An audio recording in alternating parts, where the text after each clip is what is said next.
내 가운데에서 나누이리라. 내가 이방 나라들을 모아서 예루살렘에 가 싸우게 하리니 성읍이 함락되며 가옥이 약탈되며 부녀가 욕을 당하며 성읍 백성이 절반이나 사로잡혀 가려니와 남은 백성은 성읍에서 끊어지지 아니하리라.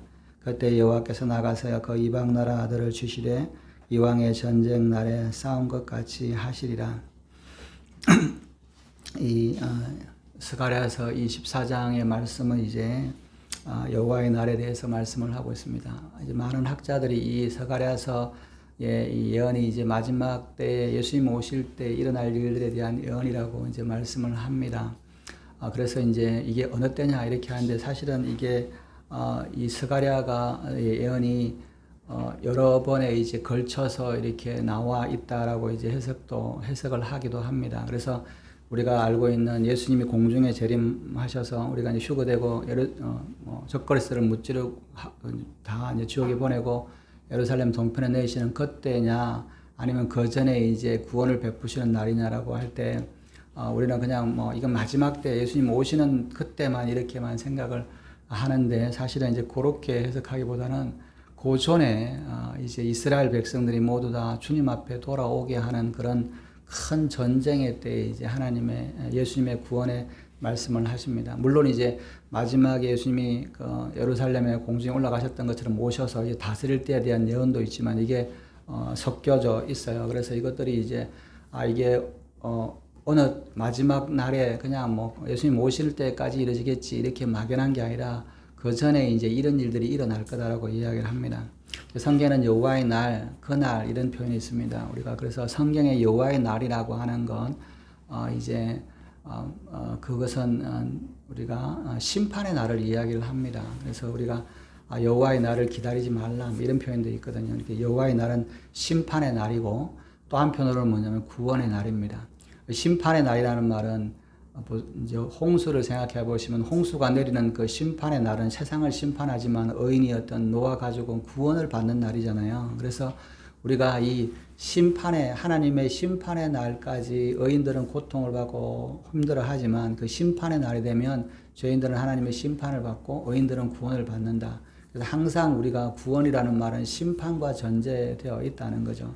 그래서 우리가 나는 주님 만나야지, 난 천국 가야지 이렇게 그런 말을 함부로 하는 게 참 조심한 게 뭐냐면 그때 나도 심판을 받는 거예요. 이게 이제 지옥 가나 이런 게 아니라 네가 정말 하나님의 말씀대로 산 사람인지 의인인지 하나님 앞에 우편에 설 사람인지 아니면 좌편에 설 사람인지 그거를 이제 판가름 나는 데인데 내가 무작정 나는 이제 구원받았으니까 가겠지 이렇게 생각하는 게 아니라 그날을 두려워함으로 또 떨림으로 그리고 그것을 조심함으로 회개함으로 그날을 막 준비해 가가지고 그 순간에 내가 이제 죽음 앞에서는 그러니까 하나님을 대적하느냐 아니면 마귀가 쏘기 전에 너 살려면 하나님을 떠나라 이렇게 할 때 그것이 아니라 난 죽어도 하나님의 편에 서겠다라고 이렇게 결정했을 때 하나님께서 뭐냐면 나를 구원의 글로 이룬거하고 심판 가운데 세상을 심판하는 이 날이 이루어진다는 거예요. 그래서 이것을 우리가 주님이 오시는 날 그 날을 되게 사모하지만 이 날은 심판의 날이기 때문에 우리에게 고난과 이것들을 준비하고 또 회개하고 그 날을 조심조심하면서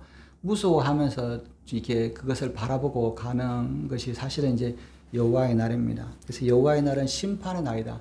우리가 여호와의 날을 먼저 구원의 날이라고 생각하면 안 됩니다. 심판의 날이고 내가 그때 하나님 앞에 설 때 부끄러움 없이 회개하고 하나님 앞에 두려움으로 여호와의 날을 기다려 갈 때 내가 이제 정말 죽었구나라고 할 때 하나님께서 구원해 주시는 거 이게 진짜 구원이지. 심판의 날을 생각하지 않고 그냥 나는 주님 오시면 구원받을까 랄랄랄라 하면 신앙이 무너지게 되는 거죠. 그래서 항상 여호와의 날이라고 하는 것은 심판의 날이고 그날 내가 설 때 주님 앞에 부끄럽지 않게 설 때 하나님께서 의인으로 나를 부르실 때 내 이름을 부르실 수 있을 만큼 준비되기 위해서 내가 조심하고 회개하고 말씀대로 살아가는 것이죠.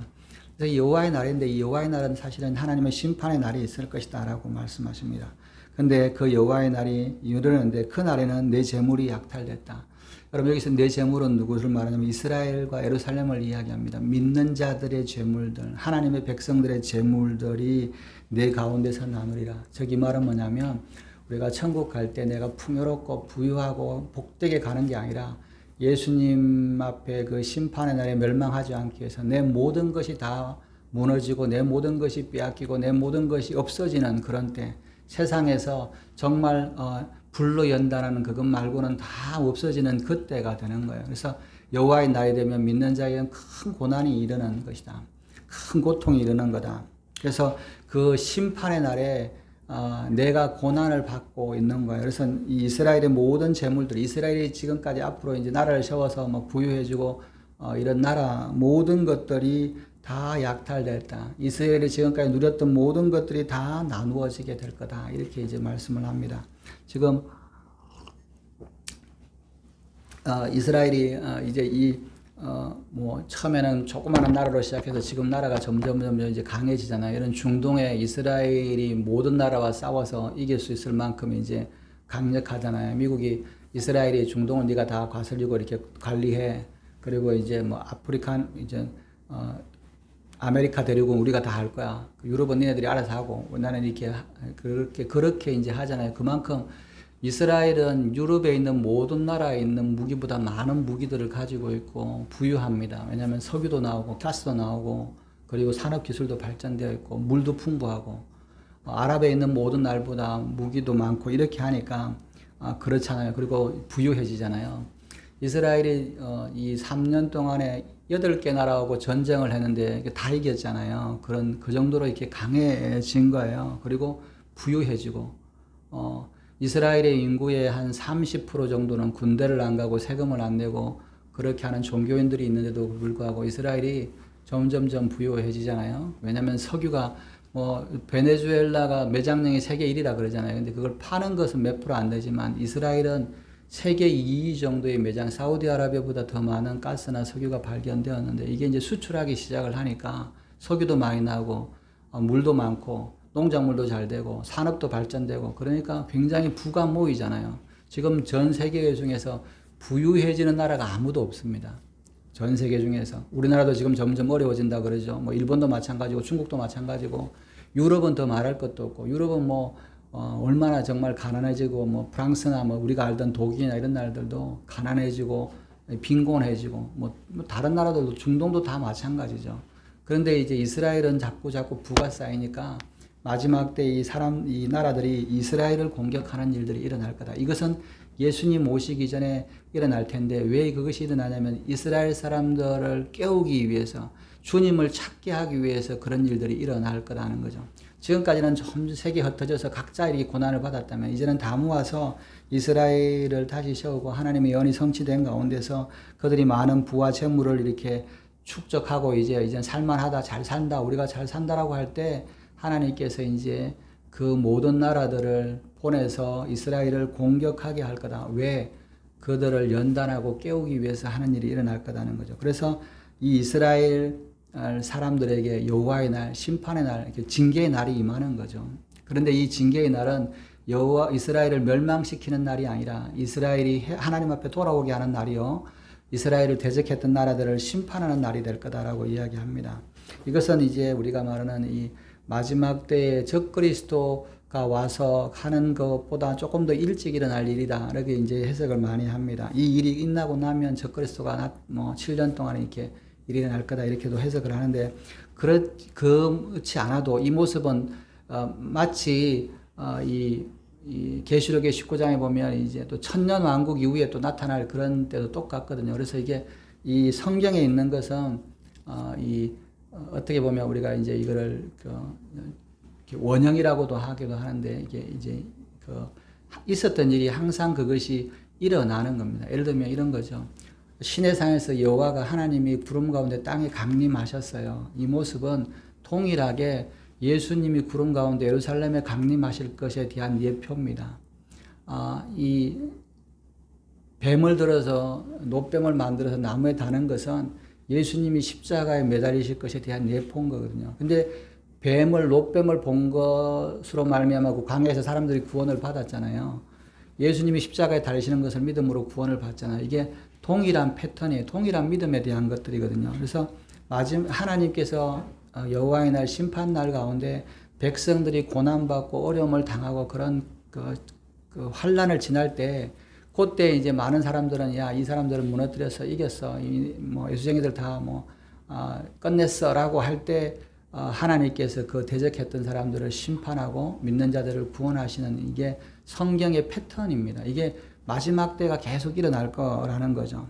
그래서 모든 재물이 약탈되고 이렇게 그 가운데서 사람들 보는 앞에서 나누게 될 것이고, 내가 이방 나라들을 모아 예루살렘과 싸우게 하리니 성읍이 함락되며 가옥이 약탈되며 부녀가 욕을 당하며 성읍 백성이 절반이나 사로잡혀 가려니와 남은 백성은 성읍에서 끊어지지 아니하리라. 여러분, 모든 전쟁이 하나님의 전쟁의 장소는 뭐예요? 이스라엘과 예루살렘에서 시작됩니다. 그저 기왕의 성경에 있는 모든 전쟁의 때도, 다윗의 전쟁도 다 이스라엘 가운데 일어났죠. 그리고 뭐냐면 이 마지막에 이제 모든 나라들이 이스라엘을 공격하는 전쟁도, 예수님 오시기 전에, 예수님을 하기 전에 이 전쟁도 이스라엘에서 싸움이 일어나는 겁니다. 그리고 마지막 때의 전쟁도 무기또 아마겟돈에서 전쟁도 이스라엘에서 싸우잖아요. 여러분, 모든 전쟁의 끝은 이스라엘에서 뭐 싸움이 끝나는 거죠. 이스라엘에서 결론이 나는 겁니다. 이스라엘에서 이스라엘 편으로 끝나는 전쟁이 이제 모든 전쟁의 끝인데요. 모든 나라들이 왜 전 세계가 전쟁이 일어나면 모든 나라들이 각자에서 싸울 텐데 왜 모든 나라들이 이스라엘로 모이냐? 이것은 사실은 이 전쟁은 하나님 앞에 속한 것이고 영적인 전쟁이기 때문에 그렇습니다. 그래서 하나님께서 이 세상에 하나님을 대적하는 모든 나라들을 모아서 예루살렘과 싸우게 할 거다. 모든 나라들을 모아서 예루살렘에서 싸우게 할 거다라고 말씀합니다. 그런데 이 전쟁에서 이스라엘이 패배하게 될 거다. 그래서 성읍이 함락되고 가옥이 약탈되고 분열가 되고 성읍 절반들이 모든 사람들이 이제 이스라엘 가운데서도 다 구원받는 게 아니잖아요. 유대인이라는 표현을 쓰잖아요. 히브리인, 이스라엘 사람, 유대인이라는 표현이 믿음으로 왔던 아브라함, 그리고 믿음으로 하나님의 백성이 됐던 이스라엘, 그 가운데 범죄하고 떠나갔던 그러나 믿음을 지켰던 유대인, 이런 개념이라고 보시면 되는 거죠. 이스라엘이 돌아왔어요. 약속대로. 그래서 번성했어요. 그런데 마지막 때 다시 한번 하나님이 연단을 주시는 겁니다. 그래서 나라가 망하게 되고 뭐 백성이 절반이 떨려가고 재산이 나누고 정말 남은 백성들이 이제 완전히 죽게 되었다라고 할 때 그들이 여호와 이름을, 예수님의 이름을 부를 것이다. 바로 갓셈 아도나이, 주의 이름으로 오시는 그분이 와서서 우리를 구원하십시오. 우리가 십자가에 달렸던 당신이 우리의 구원자입니다. 라고 주님을 찾을 때 주님께서 나타나실 것이다. 이것은 주님의 재림하시는, 우리가 공중에 들리는 콧대하고 좀 다르다. 그래서 예수님이 이스라엘 사람들이 그 절대절명 가운데 이스라엘이 구원받는 것을 보고 남아있던 유대인들이 예수님 앞에 돌아오게 되는, 남아있던 모든 유대인들, 이제 죽을 사람들은 그냥 그 인구의 절반 이상이 죽겠죠. 그죠? 그런 정말 비참한 가운데서 주님을 찾고 구원을 이루어 가는 겁니다. 그래서 그들이 멸절되지 않겠다. 남은 백성이 성읍에서 끊어지지 않겠다. 이스라엘이 멸망하지 않겠다. 그래서 세상은 보면 이건 끝났다라고 이야기를 하잖아요. 그러나 그때 3절에 보면 그때 여호와께서 나가사 이방 나라들을 치시되 이왕의 전쟁의 날같이 싸우게 하시리라. 이왕의 전쟁의 날. 여러분, 이왕의 전쟁이란 말은 이전에 하나님이 이스라엘 백성들과 싸우던 전쟁처럼, 모세가 광야에서 싸우던 전쟁처럼, 이스라엘이 사사시대 때 이스라엘과 싸우던 전쟁처럼, 다윗이 싸우던 전쟁처럼 정말 소수가 남았으나 하나님께서 그들과 함께해서 이들과 싸우신다. 이스라엘의 힘으로는 도저히 이길 수 없지만 하나님이 그들을 도우셔서 이방 나라들과 싸워서 이기게 될 것이다 라고 말씀합니다. 하나님의 백성이 정말 밀려서 끝났던 것처럼 느껴지지만 그러나 하나님께서 도우셔서 그 전쟁에서 승리하게 하실 것이다 라고 말씀합니다.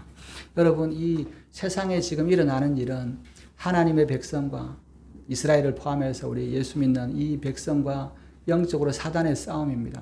모양이 다를 뿐이죠. 그죠? 여러분, 제가 어제 뉴스를 보니까 이란에서 이제 막 시위가 나타나는데, 이란이 정말 이슬람 국가잖아요. 그죠? 뭐 종교대하면 사용도 하는데, 이란에 시위를 하는데 그 시위하는 사람들이 깃발을 뭘 들고 가냐면 이스라엘 국기를 들고 깃발을 하더라고요. 이스라엘 국기하고 이전에 이제 이란 왕국이었을 때 깃발을 들고 막 깃발하고 이제 막 총이 날아오는데 막 깃발을 하고 데모를 하니까 이제 이란에서는 이거 봐라, 이거 이스라엘에서 하는 거다 막 이렇게 하니까 이제 다른 사람들이 왜 이란 사람들이 왜 이스라엘 깃발을 들고 있냐 이렇게 이제 하더라고요. 그런데 그것은 왜 그러냐면 이게 영적인 싸움이기 때문에 그렇습니다. 우리도 몇 년 전에 우리 뭐 태극기 부대 하면 있잖아요. 뭐 광야문에 가면 우리나라 사람들이 성조기를 들고 이렇게 이스라엘 국기를 들고 나왔어요. 그러니까 막 이단이다, 왜 이스라엘 국기 다니는데 뭐 미국도 이해가 안 나는데 우리나라인데 왜 하냐라고 할 때 사람들이 뭐냐면 이스라엘 국기를 든 거예요. 그게 뭐냐면 이게 사실은 영적인 표시입니다. 나는 이스라엘이라고 하는 나라, 지금 뭐 세속적인 게 아니라 하나님의 편에 서 있다라고 하는 것이고, 여러분 이스라엘 국기는 이것을 다윗의 바간이라고 그러는데요. 다윗의 방패의 모양을 이렇게 국기에 새긴 거거든요. 다윗의 별이라고 하는 것이. 그래서 뭐냐면 이 파란색은 기도, 이것을 말하고, 별은 뭐냐면 다윗의 별을 이야기하는데, 이 다윗의 별은 무슨 뜻이냐면 구원하시는 여호와의 이름이라는 뜻이에요. 그래서 뭐냐 우리가 이 새벽별, 그죠? 모닝스타라고 예수님을 그러잖아요. 그래서 다윗은 별을 새기고 싸웠다 그래요. 그 예수님의 이름을 붙들고 싸운 거잖아요. 그래서 이 국기이기 때문에. 그래서 이 이스라엘 모양은 그렇지만 이 나라, 이스라엘이 뭐 우리를 돕는 것도 아닌데 왜 이스라엘 국기를 해가 아니라 이것은 영적인 싸움이라고 하는 그 깃발을 보여주는 겁니다. 나는 하나님의 백성, 예수님 하나님의 구원자 되시는 이스라엘의 하나님 여호와 하나님을 나는 그 편에 서 있는 사람입니다. 하나님께서 나를 도와주십시오라고 이야기를 하는 그것이 의미거든요. 그래서 전 세계의 싸움은 사실은 이 하나님의 백성인 이스라엘과 세상과의 싸움입니다. 교회가 이스라엘 편에 설 건지 안 설 건지. 교회도 나눠지죠. 교회들도 말하잖아요. 나눠지잖아요. 지금 미국에서 싸우는 것도 지금 미국에도 막 이렇게 뭐 거의 하는 것도 이것이 이스라엘 편이 될 거냐 아닌지에 대한 싸움입니다. 거기 보면 막 이렇게 한편으로 이스라엘 도와야 되고 이스라엘 편이 돼야 된다라고 하는 사람도 있고 반대되는 사람도 있습니다. 그것이 우파 좌파의 문제가 아니라 우파에도 이스라엘 사람을 반대하는 사람도 있고 이스라엘을 지지하는 사람도 있고 교회도 이스라엘을 지지하는 사람도 있고 반대되고 있는 거예요. 근데 뭐냐면 이스라엘에 대한 것이 이 마지막 때의 증표고 하나님의 편이라고 하는 것들을 알기 때문에 이스라엘이 다 망하게 되고 끝날 때 되면 다 사람들이 이스라엘이 끝났어 우리는 저게 아닐 거야 라고 할 때조차도 하나님이 그들을 사랑하고 지키고 이것을 징조로 보여주시는 거기 때문에 내가 어느 편에 설 거냐에 대한 싸움인 거죠. 그래서 여러분 성경에 보면 이왕의 전쟁, 하나님이 하시는 전쟁 중에서 이스라엘이 이길 만한 전쟁은 한 번도 없었습니다. 성경에서. 한 번도 없었어요. 그럼에도 불구하고 하나님의 사람, 하나님을 찾는 자들은 구원을 받는 거예요. 왜? 절대절명의 순간. 그걸 못 참으면 뭐예요? 멸망하는 겁니다. 여러분 사울이 왜 멸망했습니까? 사울이 그 왕권이 빼앗긴 이유가 능력이 없거나 힘이 없어서 아닙니다. 왜? 마지막 순간에 주님을 기다리지 못했어요. 제사 드리고 사무엘이 오기를 기다리지 못하고 정말 위험하니까 여차하면 내 마음대로 해버린 거예요. 그러니까 뭐야? 네가 나라가 나누어지는 것이죠. 모든 전쟁, 하나님의 싸움은 여러분 내가 이길 만한 전쟁은 하나님이 도우실 필요가 없잖아요. 하나님이 도우시는 전쟁이란 말은 내가 이길 수 없는 전쟁입니다. 그 전쟁에 정말 이길 수 없는 전쟁 가운데서 이것이 고난일 수도 있고 핍박일 수도 있고 순교일 수도 있지만 여러분 순교를 내가 이길 수 있습니까? 못 이기잖아요. 그러나 내가 이길 수 없는 이 전쟁에 주님을 의지하고 죽기까지 주님을 살 때 주님께서 나를 구원해 주시는 것이 구원인 거죠. 그래서 이왕의 전쟁처럼 여러분 우리는 이 전쟁입니다. 영적인 전쟁이 우리가 신앙도 전적인 전쟁입니다. 여러분들이 신앙생활 하다가 이제 죽음을 맞아 병들었더니 무슨 이렇게 나이가 들어서 죽음을 할 때 그 죽음의 순간에도 전쟁입니다. 이러면 어떡하지? 나는 뭐가 되지? 끝나지? 막 고통하고, 마귀가 막 시험하고, 질병 때문에 통증하고 그런 가운데서도 그래도 하나님은 진실하시고 나를 구원하시고 나는 천국에 이를 것이다라고 하는 그것들을 이왕의 믿음의 전쟁을 했던 것처럼 믿음을 때 믿는 자들은 그날이 멸망의 날이 아니고 구원의 날이, 내가 죽는 그 날이, 내가 영혼을 끝나는 그 날이 죽는 날이 아니고 구원의 날이 되는 것이고, 그러나 그것을 믿지 못하면 이제는 안 돼. 내가 이렇게 아프고 나이가 내 신앙생활에 암 들었는데 나 이제 죽게 되는데 하나님이 어디 있어? 이렇게 하면 그것은 멸망에 가는 것이죠. 그래서 하나님은 이왕의 전쟁처럼 너희들의 이전의 전쟁을 생각해봐라. 한 번도 너희들이 이길 수 있던 전쟁은 하나님이 도우신 전쟁이 아닙니다. 내가 이길 수 없다고 했을 때 하나님이 도와주시는 것이죠.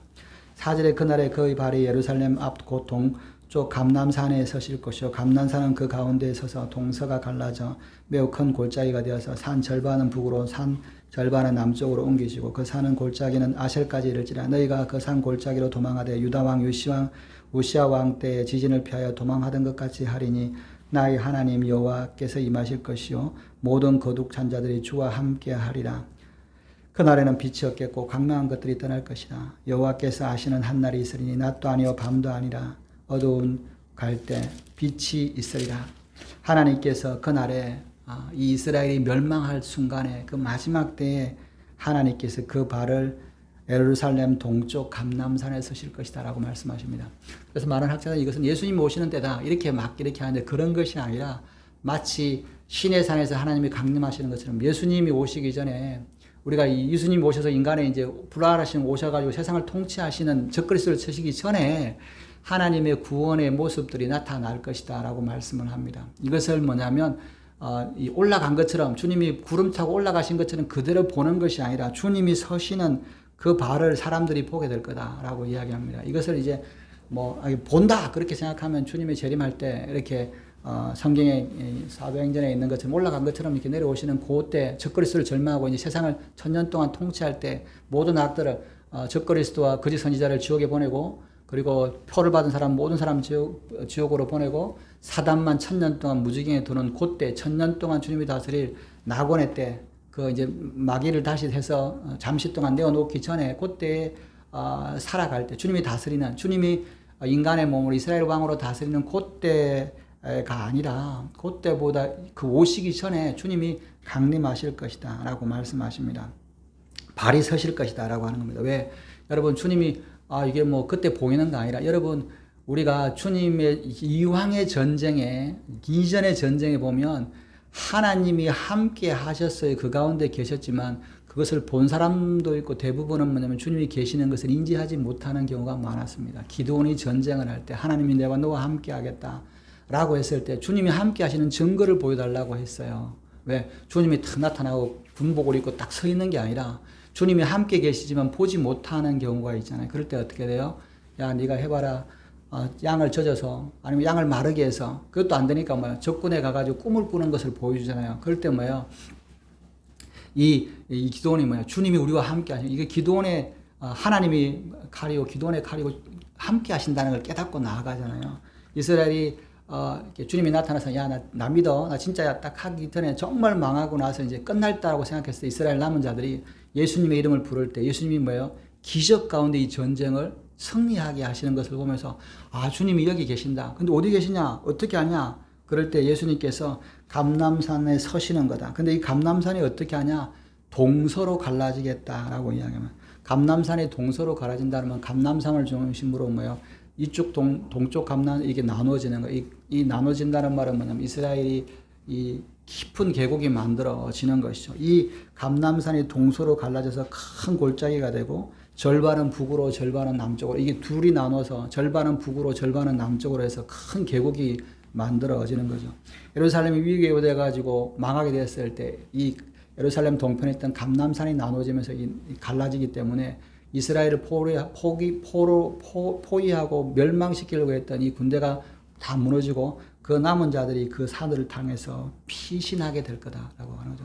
포위돼서 이게 여러분 이 바벨론이 예루살렘을 포위했는데 성벽이 무너져서 도망갔지만 그들이 쫓겨와가지고 금방 잡혔잖아요. 그런데 뭐냐면 이때는 하나님께서 산을 갈라서 이 남은 자들이 피신할 길을 만들어 주실 것이다 라고 말씀을 합니다.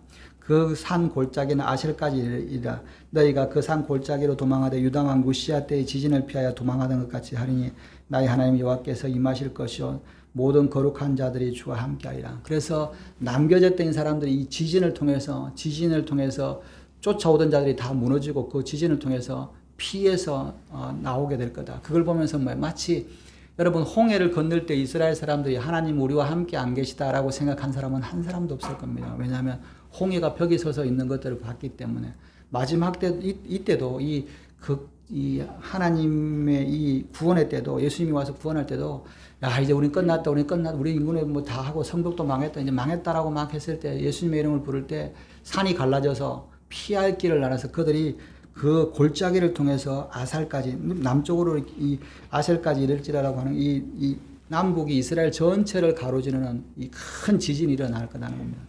여러분 이스라엘은 곧 지금 이 성경에 나와 있는 이제 이 과학자들의 영혼 이 지진이 어디까지냐면 이스라엘 갈릴리 북쪽에서부터 이 예루살렘을 했고 사해를 따라가지고 홍해를 따라가지고 여러분 요즘에 소말리아 있잖아요. 소말리아 그 구스의 그 소말릴랜드라고 하는 고기까지 대륙 아메리카 대륙까지 이르는 큰 단층이 있대요.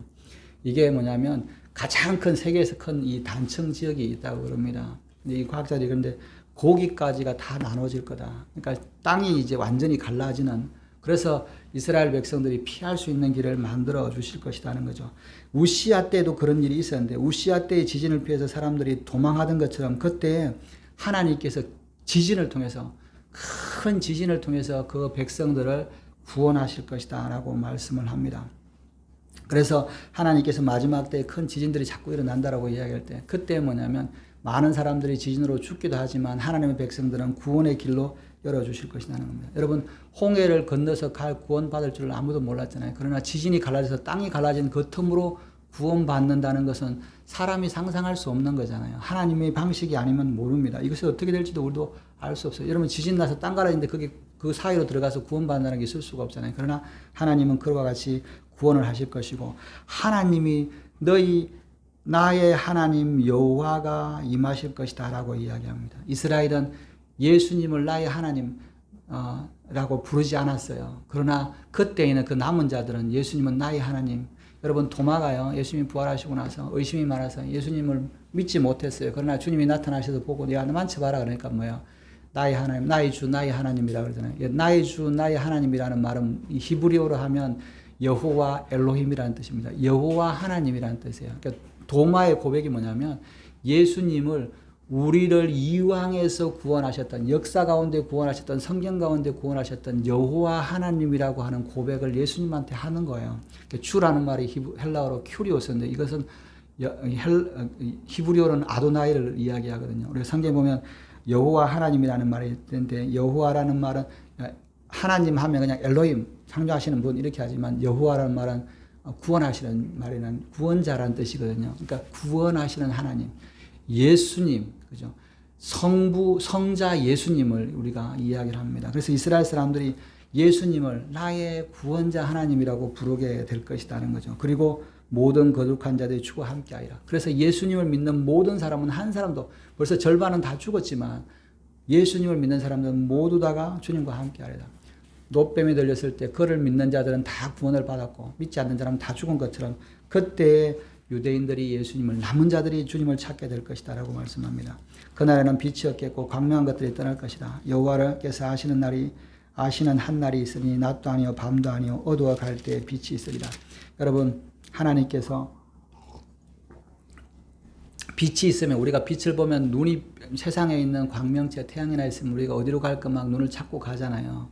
그러나 그때에는 빛이 없어요. 우리를 인도할 빛이 없어요. 그 이스라엘 백성들이 정말 심판 가운데 빛이 없어요. 광명한 것이 아무것도 없어요. 어디로 갈지도 몰라요. 그러나 오직 하나님께서 빛이 되시고, 내가 너희의 빛이라, 내가 너희의 생명이라, 너희의 길이라, 이 말씀이잖아요. 이스라엘 백성이 빛도 없고 길도 없고 생명도 없이 이제 망하게 되었을 때, 그때 주님께서 나타나셔서 내가 너희의 길이요 진리요 빛이라, 생명이라 라고 말씀하십니다. 낯이 아닌데 빛이 있어요. 어두워 갈 때, 여러분, 해가 질 때 빛이 있을 수가 없잖아요. 아무것도 없을 때, 이제 완전히 끝났다, 이제 오늘 날이 다 끝나서 한날의 빛이라고 하는 것은 없어, 이제 흑암만 있을 거야, 우리는 이제 죽음밖에 없을 거야 라고 할 때, 예수님이 뭐야? 내가 너의 빛이다, 너의 생명이다, 너의 길이다, 너의 구원이다 라고 나타나실 것이다. 그날에 주님이 나타나실 것이다 라고 말씀하십니다. 8절에 그날의 생수가 예루살렘에서 솟아나서 절반은 동해로 절반은 서해로 흐를 것이라. 여름에도 겨울에도 그리하리라.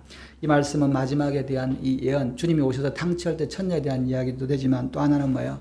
정말 생수는 무엇을 이야기합니까? 목마른 자에게 생명을 주는 물입니다. 마지막 절망의 순간에 주님께서 그들에게 생명의 강을 주시겠다라고 말씀을 합니다. 그래서 그들이 생명수 강에서 다 살게 되겠다. 근데 이때 이 지진이 나서 땅이 갈라지는 거, 그리고 거기서 생수가 나는데, 이제 그 이후로 이제 적그리스도가 드러나고, 또 7년 뒤에 이제 예수님이 통치할 때 그 이스라엘 땅이 예수님이 다스리게 될 때 이 사회가 전부 다 생명수로 변하게 되고, 또 생명으로 가득 찬 이런 그런 땅이 될 거다라고 이제 예언되어 있는데, 그 전에 주님이 오셔서 먼저 이렇게 나타나는 일이다, 자연적으로 나타나는 거다라고도 이야기도 하고, 또 하나는 뭐냐면 영적으로 구원의 생명수가 예수님으로 말미암아 예루살렘에서 나올 것이다 라고 말씀하십니다. 이것은 에스겔의 마치 성전 문지방에서부터 생수가 흘러나와서 그런 비전이잖아요.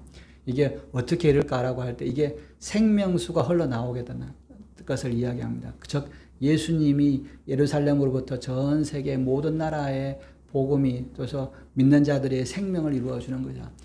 하나님을 믿는 자들에게, 하나님을 의지하는 자에게 생명수 강이 되실 것이고 생명이 되실 것이다 라고 하는 것들을 보여주는 겁니다.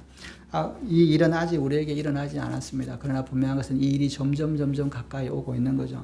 여러분, 지금 점점 세상은 그런 시대로 가고 있어요. 그래서 이 날이 점점 가까워왔다는 것을 우리가 깨달아야 되는 겁니다. 그리고 이것을 보면서 이런 일이 있을 때 이것이 이 말씀을 이야기하는구나.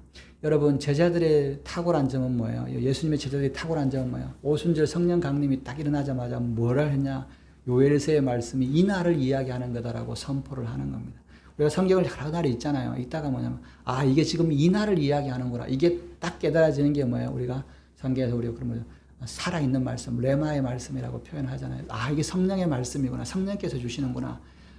깨달아지는 거죠. 그런데 뭐 오순절 성령뿐만 아니라 요엘 말씀이 우리 삶 가운데서도 경험할 때가 있잖아요. 그죠? 이게 이 말씀이구나.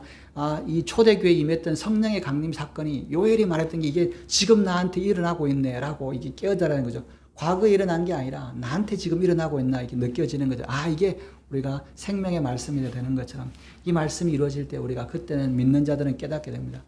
이게 이 말씀이었구나. 이게 지금 일어나는구나. 내가 주님을 더 사모해야지, 더 준비해야지, 이렇게 결단하게 되는 줄 믿습니다. 오늘도 저와 여러분들 이 결단하시는 주님의 때를 준비하시다가 말씀을 가지고 있다가 결단하시는, 그래서 그 날에 심판의 날이 아니라 구원의 날을 맞이하시는 저와 여러분들 되시기를 주님의 이름으로 축원합니다.